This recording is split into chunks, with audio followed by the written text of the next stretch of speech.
Yo kawan, selamat datang di kanal Raja Shinobi. Bagi kalian yang suka dengan prediksi dan teori serta fakta di channel ini, jangan lupa dukung channel ini dan like serta komen, agar admin lebih semangat untuk membuat video berikutnya. Sebelum kita lanjut ke isi videonya, jangan lupa ngopi dulu, pakai kopi kapal api, kopinya lu minum, kapalnya lu jual, apinya buat bakar gedung koruptor di negeri Konoha ini, dan jangan sampai ketinggalan, udut jarum coklat agar lebih rileks. Nah jika sudah, mari kita masuk ke isi videonya Brobot Cikiwiriwir, let's go.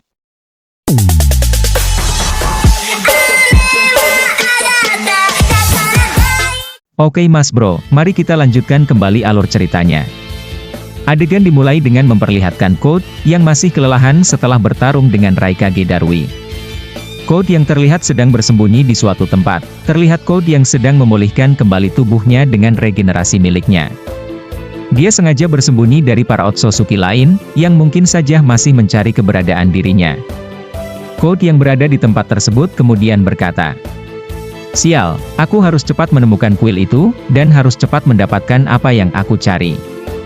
Aku juga harus berhati-hati dengan para Otsutsuki sialan itu, yang mungkin saja mereka telah mendeteksi keberadaan cakraku." Code kemudian terlihat beranjak dari tempat tersebut, setelah dia pulih dari luka-lukanya. Code yang masih penasaran dan belum menemukan informasi apapun dari desa Komogakure, lalu Code berniat mencari informasi lain di desa selanjutnya. Akan tetapi, di perjalanan, Code merasakan cakra besar yang berada tak jauh dari posisinya. Code yang merasakan cakra tersebut, langsung bisa menyimpulkan jika cakra tersebut adalah cakra milik para Otsutsuki. Alhasil Code langsung menjauh dari lokasi itu dan berbalik arah menghindari lokasi cakra tersebut. Setelah dirasa cukup jauh, Code lalu berkata, "Aku harus menghindari mereka, dan aku tidak mau mencari masalah baru sebelum aku menemukan apa yang menjadi tujuanku." Code kemudian terlihat menuju ke arah desa Sunagakure, dia berniat untuk mencari informasi keberadaan kuil tersebut. Lalu terlihat Code yang mempercepat langkahnya, untuk segera sampai di desa tersebut.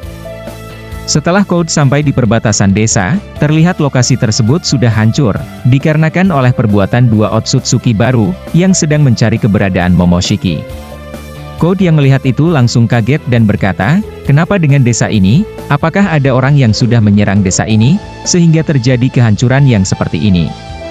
Kemudian Code langsung membuat tanda cakar yang sangat banyak, dia berniat untuk mengantisipasi jika dirinya dalam bahaya dan bisa langsung kabur dari tempat itu menggunakan tanda cakar yang sudah dia buat. Adegan lalu berpindah dulu kepada seorang Kawaki dan Himawari, yang masih berada di rumah sakit Konoha. Kemudian terlihat para shinobi medis, yang sedang berusaha untuk menyelamatkan Inojin. Shikade dan Koko terlihat juga masih berada di rumah sakit tersebut, dan mereka masih khawatir dengan keadaan Inojin. Kemudian Kurama yang berada di dalam tubuh Himawari berkata, "Himawari, sebaiknya kau tak perlu khawatir, aku yakin temanmu pasti akan bisa diselamatkan." Kemudian Hima menjawab, "Iya, aku yakin Inojin pasti akan selamat." Lalu Himawari bertanya kepada Kurama dan berkata, "Kurama, apa para Shinju itu akan kembali lagi, dan membuat kerusakan di desa?" Kurama kemudian menjawab, "Iya, pasti mereka akan kembali lagi dan akan mencari keberadaanmu Hima, karena mungkin tujuan mereka adalah membawa dirimu. Tapi kau jangan khawatir, kita akan menghadapi mereka bersama." Himawari lalu bertanya kepada Kawaki dan berkata, "Kawaki, apakah kamu tahu siapa yang menyegel ayah di dimensi lain itu?" Kawaki lalu menjawab, "Himawari, sungguh aku tidak yakin, mungkin ada musuh yang belum kita ketahui, dan sudah melakukan itu kepada ayahmu." Himawari kemudian berkata kembali, "Tapi, kau selalu bersama ayah, pasti kau melihat sesuatu." Lalu Kawaki menjawab, "Aku memang bersamanya, tapi saat itu aku tidak di sana, aku benar-benar tidak tahu." Terlihat Himawari yang terus mencari tahu informasi kepada Kawaki, dan Kawaki yang berusaha menutupi informasi tersebut. Lalu kemudian Himawari bertanya kembali kepada Kawaki, "Kawaki-kun, aku khawatir dengan keadaan ayah, dan aku ingin membantunya untuk keluar dari tempat itu." Kawaki dengan ekspresi wajah yang tampak gugup lalu menjawab, "Aku juga khawatir Himawari, tapi kita harus kuat dan tidak boleh menyerah mencari cara untuk menyelamatkannya." Himawari lalu menjawab, "Kau benar, kita harus bekerja sama, aku percaya padamu Kawaki-kun." Terlihat Kawaki dengan ekspresi bingung berbicara dalam hati, "Maafkan aku, Himawari-chan, Aku tidak bisa memberitahumu bahwa aku yang bertanggung jawab atas segalanya. Momen tersebut menunjukkan kekhawatiran Himawari dan upaya Kawaki untuk menjaga rahasia sambil tetap memberikan dukungan. Setelah adegan tersebut kemudian terlihat seorang Amado, yang mulai melakukan rencananya untuk mencoba membujuk Kawaki, agar dia mau menjadi medium untuk kebangkitan putrinya. Terlihat Amado yang mulai merencanakan sesuatu, dan terlihat mendekati Kawaki yang berada di rumah sakit Konoha yang bersama Himawari. Kemudian Amado berkata, "Kawaki, boleh aku berbicara empat mata denganmu?" Kawaki lalu menjawab, "Sepertinya aku tidak ada waktu untuk berbicara dengan orang sepertimu." Kawaki terlihat enggan untuk berbicara dengan Amado, dan lebih memilih untuk pergi dari rumah sakit tersebut. Terlihat ekspresi Amado yang merasa kesal atas penolakan yang dilakukan Kawaki kepadanya, kemudian dia kembali ke tempat laboratorium miliknya. Himawari yang melihat Kawaki pergi, langsung menyusul Kawaki dan pergi dari rumah sakit tersebut. Adegan lalu berpindah dulu kepada dua anggota Otsutsuki baru, yakni Akarui dan Tenraka, yang masih melakukan pencarian kepada Momoshiki. Setelah meninggalkan Sunagakure, Akarui dan Tenraka terus bergerak dalam pencariannya, mengumpulkan informasi tentang lokasi Momoshiki. Mereka mungkin menemukan petunjuk di desa lain yang membawa mereka ke konfrontasi langsung dengan ninja-ninja terkuat dari desa tersebut. Dalam pertarungan ini, kemungkinan besar mereka akan menunjukkan sebagian dari kekuatan mereka yang sebenarnya, yang mungkin melibatkan teknik-teknik yang memanipulasi ruang dan waktu. Akarui, dengan namanya yang berarti terang atau cerah dalam bahasa Jepang, mungkin memiliki kekuatan yang berkaitan dengan cahaya atau energi positif. Sedangkan Tenraka, yang namanya bisa diartikan sebagai gelap atau jahat, mungkin memiliki kekuatan yang lebih destruktif atau manipulatif. Kedatangan mereka di desa lain akan menciptakan ketegangan baru dan mungkin memaksa aliansi antara desa-desa untuk menghadapi ancaman Otsutsuki yang baru ini. Nah Mas Bro, ini masih teori dan belum terbukti kebenarannya, jika akan muncul Otsutsuki baru dan sengaja admin jadikan alur cerita biar sedikit seru. Jika kalian mempunyai pendapat lain, silahkan tulis di kolom komentar video ini. Kemudian setelah mereka sudah sedikit jauh dari desa Sunagakure, lalu Akarui berkata, "Tenraka, jejak cakra Momoshiki semakin lemah, kita harus mempercepat pencarian kita, agar kita bisa secepatnya mendapatkan Momoshiki." Lalu Tenraka dengan tatapan tajam menjawab, "Aku setuju, desa itu tidak memberi kita apa-apa, dan desa berikutnya harus memiliki petunjuk yang kita butuhkan."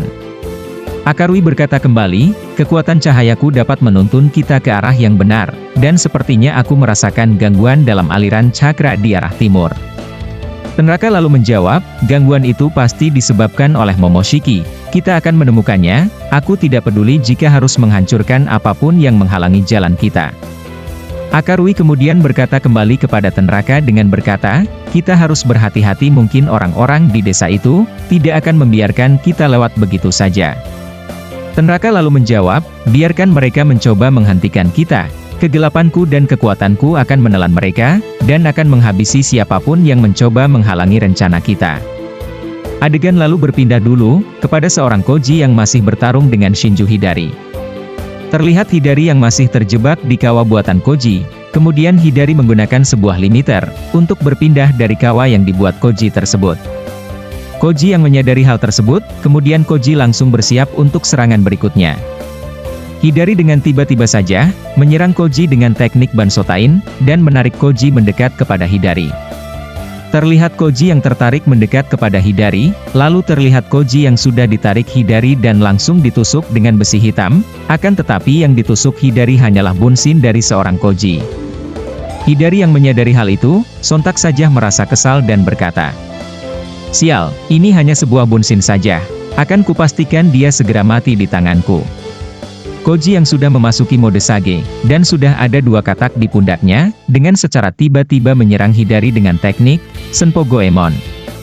Dalam mode Sage, Koji dapat menggabungkan minyak, elemen angin, dan elemen api dari dirinya, dan katak bijak untuk menciptakan lautan minyak yang terbakar hebat. Teknik ini menghasilkan kerusakan besar dan sangat sulit dihindari oleh musuh. Hidari yang menerima serangan tersebut, sontak saja terkejut dengan serangan yang secara tiba-tiba dari seorang Koji. Hidari langsung mengeluarkan teknik Amaterasu ke arah Koji, dan secara tiba-tiba juga serangan tersebut dibarengi dengan teknik Kirin. Koji yang menerima serangan tersebut, langsung menghindar dan membuat Bunshin untuk melabui Hidari. Lalu kita diperlihatkan dengan Sakura, yang masih memulihkan cakranya, dan Konohamaru yang masih bersama Hanabi, mereka serentak menyerang Hidari dengan sisa kekuatan yang mereka miliki. Akan tetapi Hidari yang sudah memprediksikan serangan tersebut, sontak langsung mengeluarkan teknik Shinra Tensei, yang membuat serangan mereka gagal total dan terlempar dengan begitu jauh. Konohamaru lalu berkata, "Sial, aku sama sekali tidak bisa menyentuh orang itu, dan cakraku mulai habis." Kemudian Hidari yang terfokus kepada seorang Koji, dia seketika saja mengaktifkan mata Rinnegan miliknya, dan kecepatan gerakan Hidari bertambah, dan langsung menghancurkan semua Bunshin milik Kashin Koji tersebut. Konohamaru yang melihat kesempatan tersebut, langsung mencoba untuk masuk kembali ke dalam mode Sage. Setelah momen tersebut diperlihatkan, adegan berpindah dulu kepada seorang Jura yang masih berada di dalam markas mereka. Jura yang sudah mulai berangsur pulih setelah menerima serangan dari Himawari, lalu berkata kepada Shinju Matsuri dengan berkata, "Kau makhluk bodoh, kenapa kau lari dari para shinobi Konoha itu?" Lalu kemudian Matsuri menjawab, "Jura, aku bukan bodoh, dan aku bukan makhluk yang hanya bisa tahu dari sebuah buku saja, asal kau tahu saja, aku lari dari mereka karena saya sudah dalam batas saya." Jura lalu melanjutkan kembali perkataannya, "Sebaiknya kau bantu Hidari dan urus para makhluk lemah itu." Matsuri lalu menjawab, "Kau menyuruhku untuk melawan mereka dan membantu Hidari, lalu bagaimana dengan dirimu?" Jura lalu berkata, setelah aku pulih dari luka-lukaku ini, aku akan menyusul kalian." Matsuri yang mendengar itu langsung pergi dan menghilang dengan sebuah limiter. Jura lalu berkata kepada Shinju Bak, "Dan kau Bak, sebaiknya kau juga ikut membantu Matsuri dan Hidari." Nah Mas Bro, di sini admin akan memberikan sedikit bocoran atau prediksi terkait chapter 11. Dan kalian bisa membaca seri chapter 11 itu di Manga Plus, agar kalian bisa mendukung hasil karya Mamang Kishimoto. Sepertinya kita akan menyaksikan pertarungan yang mendebarkan antara Himawari Uzumaki dan Shinju Jura. Dengan Himawari dalam mode Kyuubi, kemungkinan besar kita akan melihat tampilan kekuatan dan strategi yang intens saat dia menghadapi Shinju Jura. Mengingat taruhannya dan pembangunan dari bab-bab sebelumnya, konfrontasi ini bisa menjadi momen penting dalam seri. Dalam pertarungan antara Himawari Uzumaki dan Shinju Jura, kita mungkin akan melihat Himawari menggunakan kekuatan Kyuubi untuk mengeluarkan serangan-serangan yang kuat dan cepat. Shinju Jura, dengan kekuatannya yang misterius, mungkin akan memberikan perlawanan yang sengit, memaksa Himawari untuk menggali lebih dalam lagi kekuatan yang dia warisi dari ayahnya. Pertarungan ini tidak hanya akan menjadi ujian fisik bagi Himawari tetapi juga ujian emosional, karena dia mungkin harus menghadapi beberapa konflik internal dan keputusan sulit. Dengan dukungan dari teman-temannya dan keinginan kuat untuk melindungi orang-orang yang dia cintai, Himawari mungkin akan mencapai tingkat baru dari kekuatan Kyuubi. Nah, Mas Bro, itulah informasi dan akan ada di chapter 11. Oke, mari kita lanjutkan ceritanya. Kita juga bisa mengharapkan bahwa pertarungan ini akan membawa beberapa pengungkapan penting tentang asal-usul dan tujuan Shinju Jura, yang bisa mengubah arah cerita Boruto selanjutnya. Shinju Bak, yang mendapat perintah dari Jura, kemudian pergi dan menyusul Matsuri. Lalu kita diperlihatkan kepada Orochimaru dan Tsunade, yang sudah dekat dengan lokasi pertarungan Koji dan Hidari. Setelah momen tersebut diperlihatkan, tiba-tiba saja adegan harus berakhir di sini dulu. Nah, itulah informasi yang bisa admin sampaikan kepada kalian. Jika kalian suka dengan prediksi dan teori, serta fakta di kanal ini, jangan lupa subscribe, dan tetap stay di channel ini. Peringatan keras, video ini hanya merupakan teori, yang sengaja admin rangkum menjadi alur cerita Boruto, agar terasa seru untuk menunggu chapter selanjutnya. Oke kawan, sampai jumpa di video selanjutnya, Brobot Cikiwiriwir.